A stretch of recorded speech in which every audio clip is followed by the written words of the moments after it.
Thank you for the wonderful introduction. So today, first I'm going to introduce Gordon Saul. Gordon is the executive director of the Muslim Center for Biodesign at Stanford University. He's an adjunct professor of bioengineering.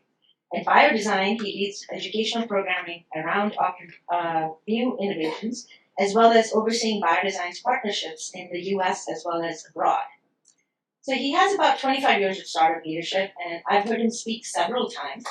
And it's in the medical device, pharmaceutical, and digital health industry. So prior to joining Biodesign, Gordon was an executive in residence at InterWest Partners, a leading Silicon Valley venture capital firm, where he served as a founding or interim executive in over a dozen portfolio companies. He was also a co-founder, board member, and senior vice president of business development for PowderJet Pharmaceuticals, a publicly traded drug delivery company acquired by Chiron Corporation in 2003.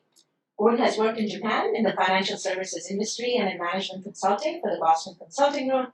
Gordon has an ABE in engineering sciences from Dartmouth College and an MBA from Stanford. And I'm really happy to have you on this panel.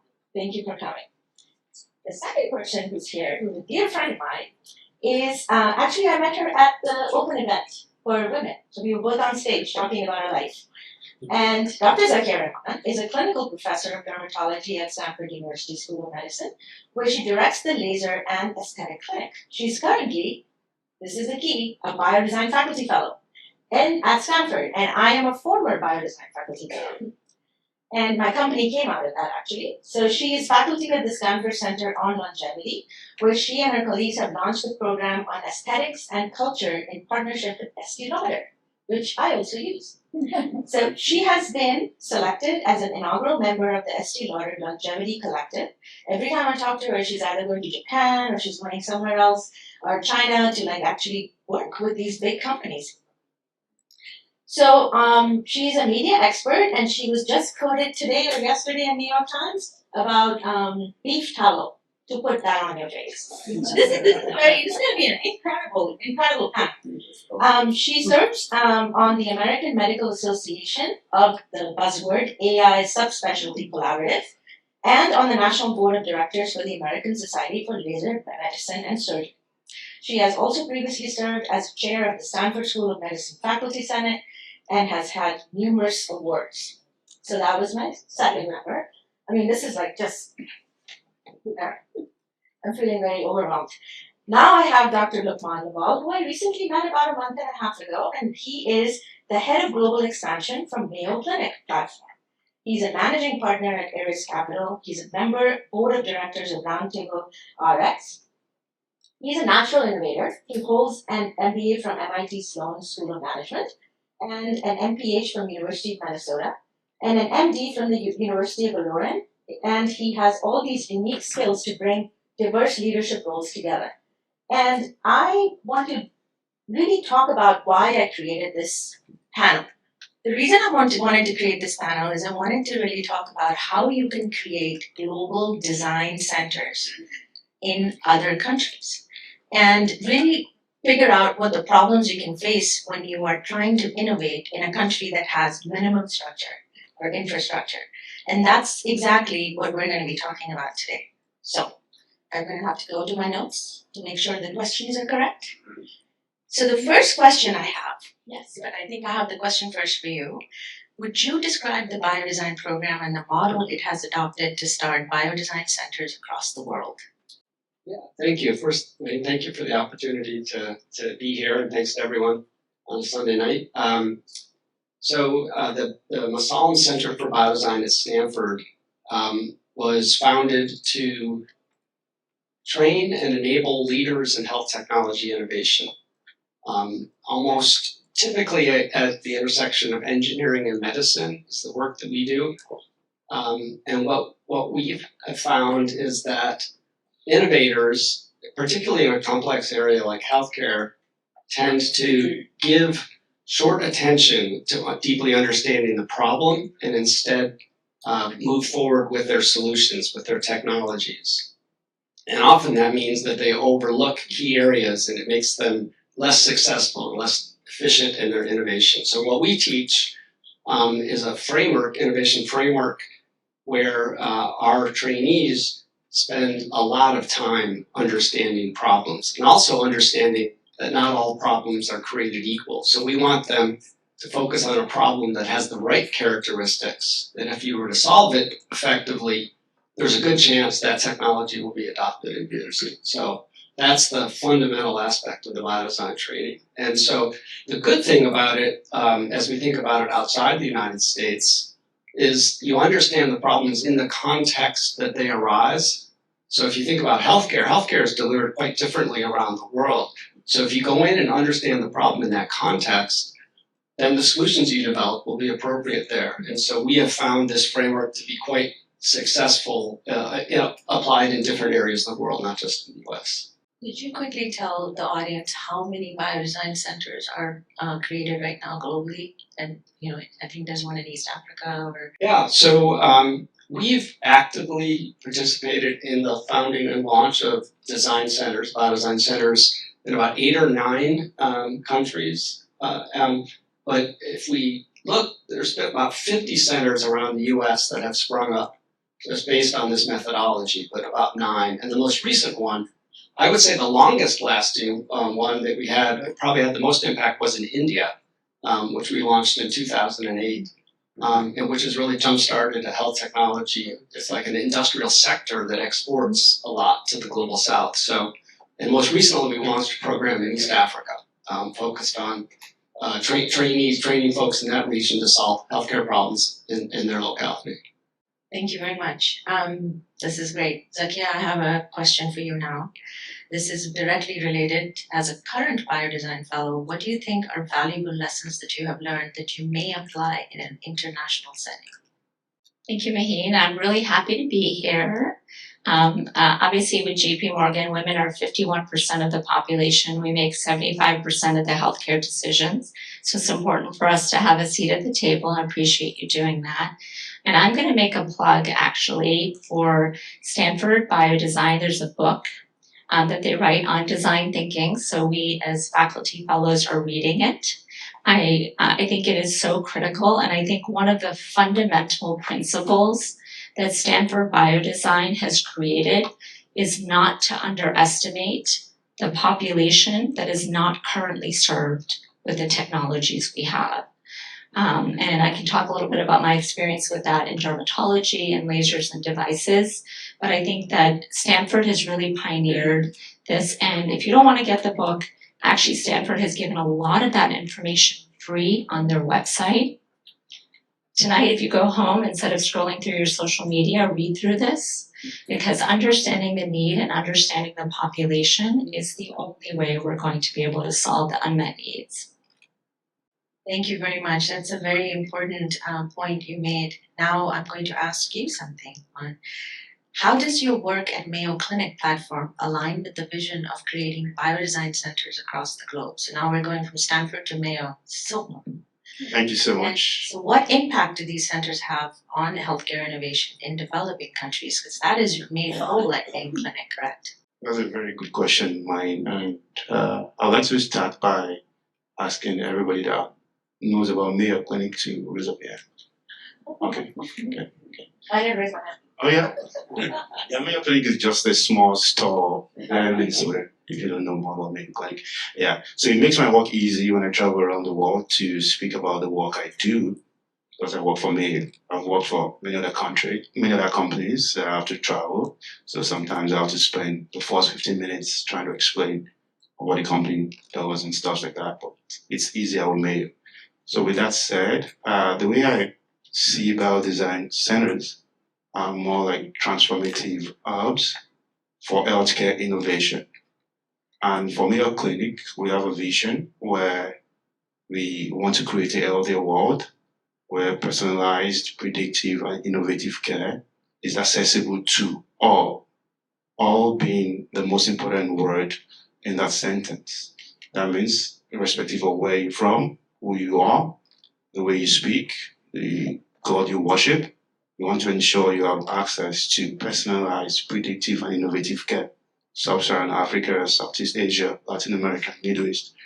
And with that context, how we've been able to address really seeing biodesign centers in these different parts of the world can be viewed in about 3 different ways. The first way being the need to bridge the innovation gap and the local need. So you're not really going to different countries. Maybe you go to Kenya, or you go to India, or you go to Pakistan, and start to dictate what's necessary. But you have to do it from bottom up, really understanding what are the needs, what are the requirements for healthcare improvements in this part of the world, and how can young, smart, talented people leverage global resources to provide local solutions to local problems. So what's going to work in Minnesota in the US is not exactly what's going to work in Karachi or going to work in Sao Paulo. So we need to ensure it's bottom up. So that's part of what I always advocate for designs or power design centers in different parts of the world. So that's one piece. How do you really bridge that gap between innovation and local needs by creating scalable and sustainable culturally relevant solutions in these different parts of the world? Another piece that we also focus on is capacity building. How do you ensure that irrespective of where you go to, you ensure there's enough capacity being built? How do you ensure there's training, capacity building, so that people can leverage the new knowledge, new solutions, and new technology that you're sharing in these different parts of the world? So capacity building is a key component of how we do our work at the Upcoming platform. Then the third piece has to do with ensuring there's global partnership and global collaboration, ensuring that when you go to these different parts of the world, you work with the private sector, you work with the public sector, you work with multilateral organizations to ensure whatever you're doing in these different parts of the world is most relevant to the people you're working with. So I think with that, we've been able to make some progress now working in the global south. Thank you very much. So I'm a basic neuroscientist, PhD, and with a master's in healthcare leadership. And one of the questions they asked me in that 3-minute interview we did was that, how come you're doing all this translational work, impactful work? And I was like, I love publishing papers. I think they're the best thing that a scientist can do, and go to conferences. But the impact that I can make was really realized during COVID is when scientists really started working together internationally, not just to publish papers, but make science get to the patient. And that's the reason, those 5 years, that I'm where I am today. So I'm actually leaving for Pakistan on Thursday. I'm setting up an NIH study at Khan University for Alzheimer's disease. So my next question, which I'm going to be deep in next week, is what do you think is the most difficult part, Gordon, for setting up such centers in countries that have minimal infrastructure for education and healthcare? Which is what I'm going to be dealing with next week. So when we decided to launch our most recent center, which was in East Africa, we actually looked across the world and to decide where we might launch such a center. And some of the characteristics that we wanted to identify were we wanted there to be reasonably strong academic institutions. So we needed medicine and engineering. We wanted there to be political stability, because you can invest a lot in one of these programs, but if there's not the environment or the circumstances for folks to, so that can be a challenge as well. And then we had to find funding. So when we've set up centers in places like Japan or Singapore or Israel, the government funds it. But as we've gone into, say, East Africa, we had to raise the money separately ourselves in order to enable that. So that was a real challenge. But I would say even in, certainly in the countries, Kenya, Rwanda, Tanzania, Uganda, that we've been working in, the young people, and their talent and their commitment, their real passion to make a difference in their environments that they're in, and just to be able to channel that and enable that. So I think it's not, there's not these amazing resources that you need, and there's really small numbers that we train. Our program in India, which really went from a health technology sector that was really nascent to what is now an industrial sector. We trained 4 individuals a year, so you can do it with small numbers. They draw together sort of a network of folks who are committed to that, so it can really catalyze that. So, but I look forward to talking to you more about what you're doing in Pakistan to see if we can help. I think it would be great because we had the U.S. ambassador visit for Pakistan, and I took him to biodesign and we did a presentation to him, and he's very interested in fellowship, but we have to look for funding. So hello people, please funding for a fellowship, and we're very particular about having maybe 2 MDs or 4 MDs, but we'll have to look for some outside funding. Yeah, and let me just add that the other thing we did in East Africa is we talked about, we need diversity represented on our team, so engineering and medicine. We also decided that we wanted gender diversity. So of our fellows, 2 were women and 2 were men. So we decided that from the beginning. Yeah.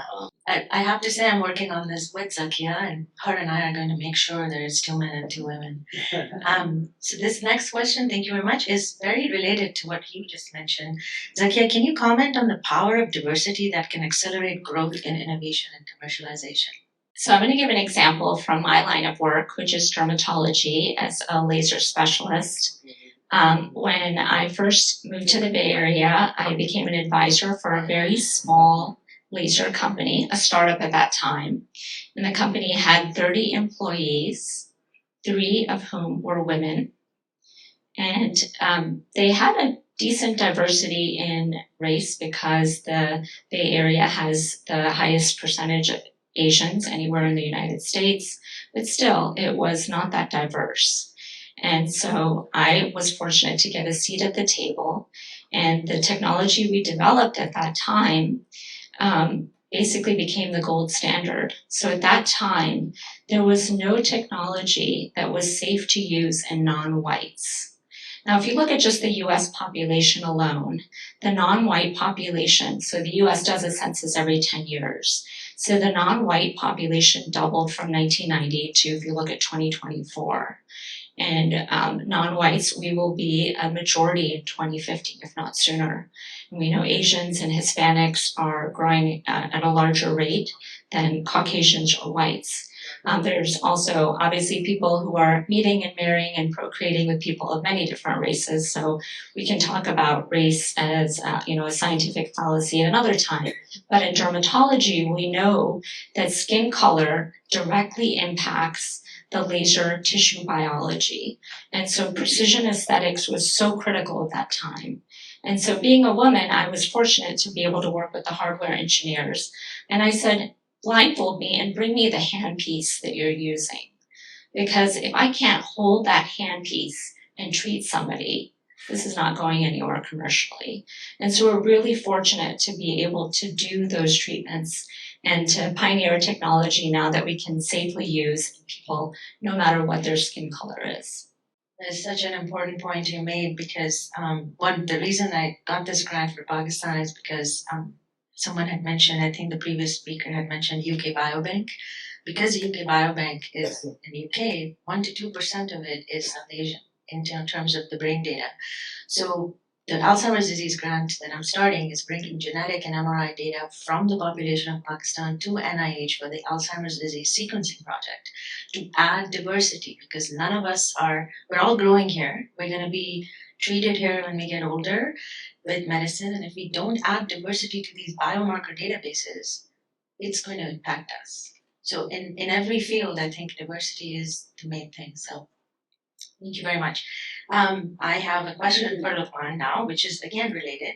With your extensive experience in global health, how do you ensure clinical trials, and that gives me a shudder actually because I have 2 going on, in developing countries maintain ethical integrity while driving advancements in healthcare? So we're shifting a little bit to clinical trials. Thank you so much for that very important question. And like you said about the ethics, that is not debatable, right? For whatever you do in developing countries or in developed countries, what is good for the goose is good for the gander, they always say. So whether you're working in the US or you're working in India or you're working in Brazil, there are global standards, but there are some guiding principles with which we work. So for example, we ensure our research is community-centric. That means really working with people on the ground who are stakeholders to really work to understand from the design to the completions of the research to ensure it's all about them and there's a relevance to the community you're hoping to do the research and you're not just trying to do the research for academic sake. Then secondly, you also ensure transparency in your research as well. That means all the stakeholders involved in the research understand the benefits, the costs, and that is the regulators, the academia in these different countries, the participants in the research fully understand what the research is all about, what are the costs of the research, what are the benefits of the research.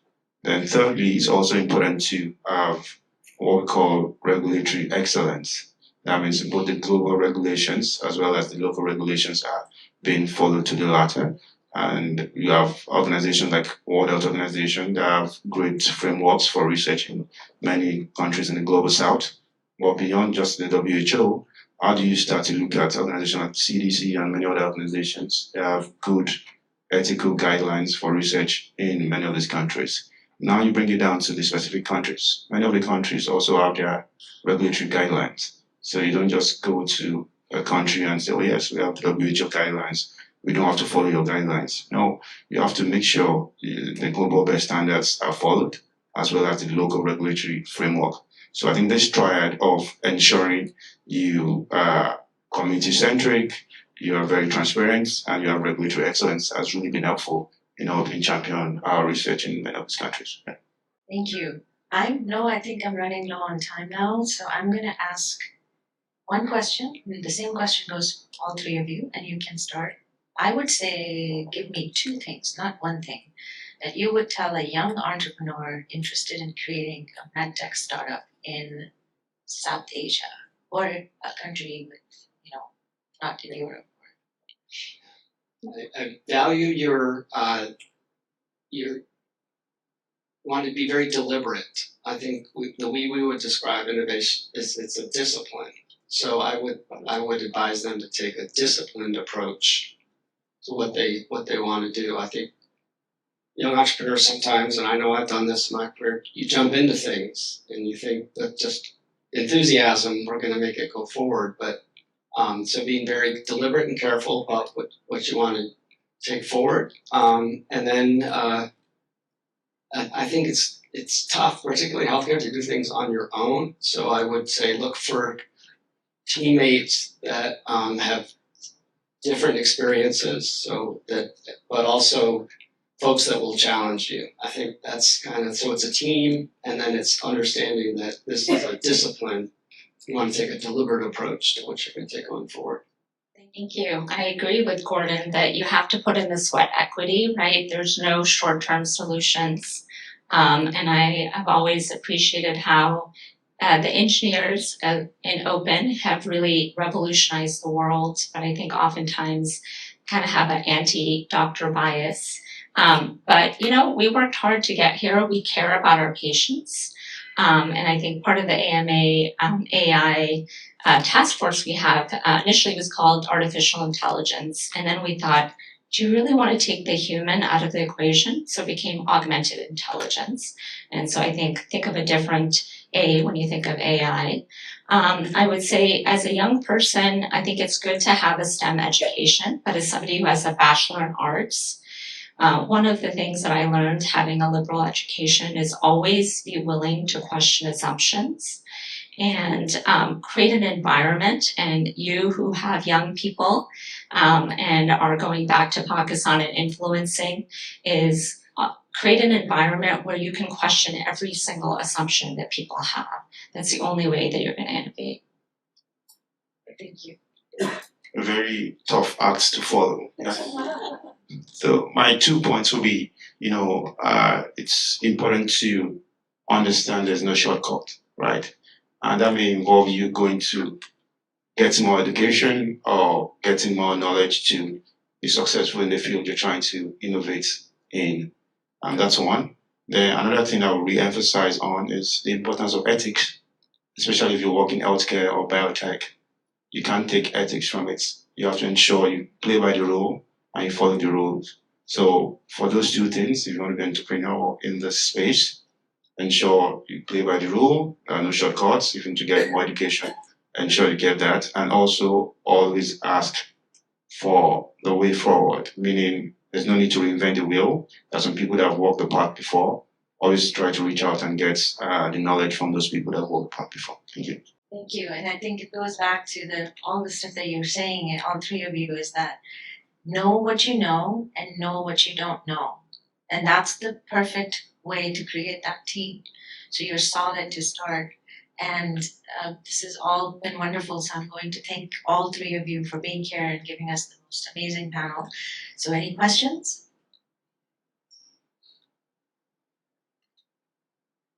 Everyone just loves it. Go ahead. I don't really have a question, but I just want to say we've been hearing about the AI all night long, and it's the first time we've heard experience design and so that's I think that's great and great thing to anybody to understand the market and which is the design. Yes, and I wanted, thank you very much for that comment. And I just want to say one thing about the AIs, and I'm saying this to our panel members outside, is we have databases. Mayo Clinic has a huge database, but I direct a center for the VA for women's health, and we are just now addressing questions and giving them to patients about real questions about women's health. Those questions have never been asked. Human to human interaction. The data is not there. So don't think that you can go to databases and create these algorithms to predict. You have to ask the question first so that it's in the database. So there's a lot of work that needs to be done on the front end before you get to the solution. Go ahead. A lot of the time, these databases, like the Alzheimer's genome sequencing database, like these are going to be restricted databases. So what kind of people do work on? So I think the idea of NIH right now is that they have some free open databases that you have access to, but for Alzheimer's disease sequencing project, they are working on a lot of global things, and they're only going to allow principal investigators with applications to get access to that database. They may allow an entrepreneur program, but I don't think they're going to open it to the public for a while. They're going to get there, but not yet. Do you want to talk to him about the Mayo Clinic database? Yes, I'd like to share with the audience like the Mayo Clinic platform database. The way I explain to people is quite similar to Uber, all right? So many of us understand the platform business as opposed to the pipeline business. Many of us have kind of ridden on in Uber before, so you're more like a rider in Uber than you have a driver's side. So, but for the Mayo Clinic platform database, we have partners from all around the world, from Brazil, from Canada, from Israel, from India, from Kenya, that have brought their data to the Mayo Clinic platform. This data is anonymized, it's put in a framework called Data Behind Glass, and we have people who are solution developers working as medtech companies, pharma companies, biotech companies, looking for data like ours to help accelerate their innovation. So they subscribe to have access to the data, to have access to the tools we have on our platform to help accelerate their innovation. So it's more or less like open to people that are willing to either subscribe as a startup or as a mid-size or big-size company, and they can now have access to all the tools, the data, and sometimes to some of our physicians to help them navigate the innovation space. So I'm willing to answer more questions. NIH gets to that sometime, but then regulatory stuff kicks in because it's government. So, anything else? Oh, go ahead. You know, this might be a little off topic, but you know, one of the comments I hear from entrepreneurs in this space a lot is that their biggest problem is physician resistance. And given I have a panel of doctors here, I wonder if you could comment on that. Is that true? Are physicians just slow to adopt, slow to change? And if so, what can be done about that? Let me take a stab at this. You know, I think I always make the statement, and many people have made the statement before as well, that AI is not going to take the jobs of physicians, but AI is going to take the jobs of physicians that don't use AI. So for you to keep your job as a physician, you need to learn how to use AI. And that's the bottom line. So like, yes, there's this traditional nature we physicians have. Like, yes, you're used to what works. You don't want to change a working formula. So you don't want to go through, let me start learning something different.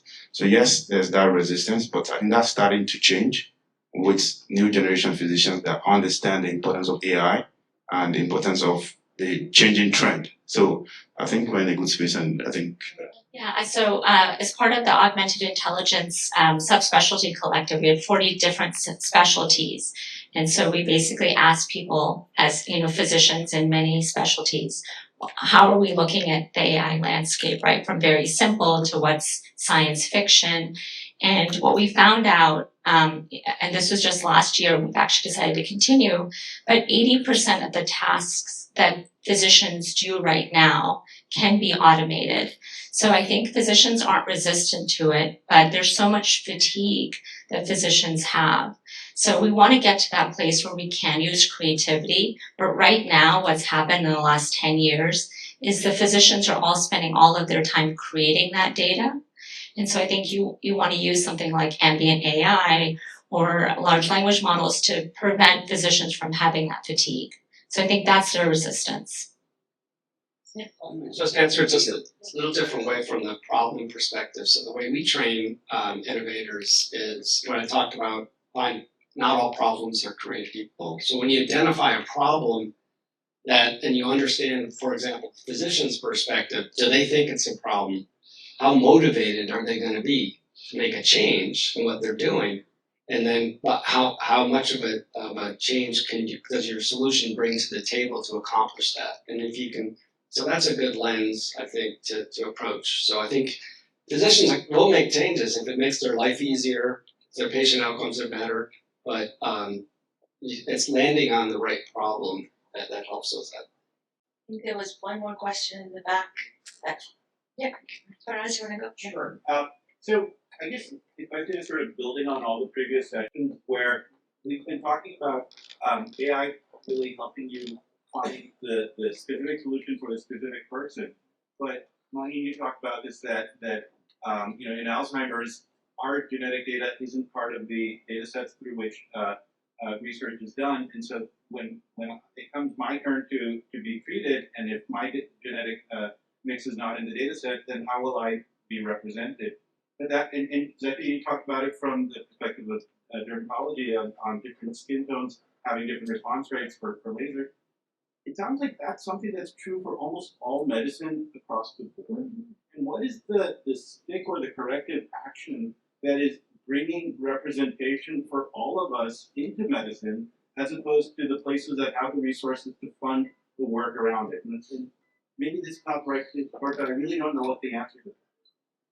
Thank you. I think the important thing is you ask the right question. Yeah. Question? Yeah. yes, not because yes, I love Mayo pays my salary and all that, but part of what we're trying to do at Mayo Clinic, and part of my responsibility at Mayo Clinic is to ensure data from the global south is present on the platform, be it Southeast Asia, Latin America, Middle East, Sub-Saharan Africa. And we're identifying great health systems from these parts of the world to also be able to bring their data to a federated network system, so that people that want to do research can say, oh, I need data for under 5 kids in Malawi. Then they can come through the platform and be able to use that, so that it's very representative and it's more like a microcosm of the world. Hopefully we'll get there, but that's what we're trying to build. I think we're close to the time. I'm being told to stop. So we can wrap You it can up. definitely talk afterwards. Yes. If there are any questions. Thank you so much. Yeah, Thank you so much.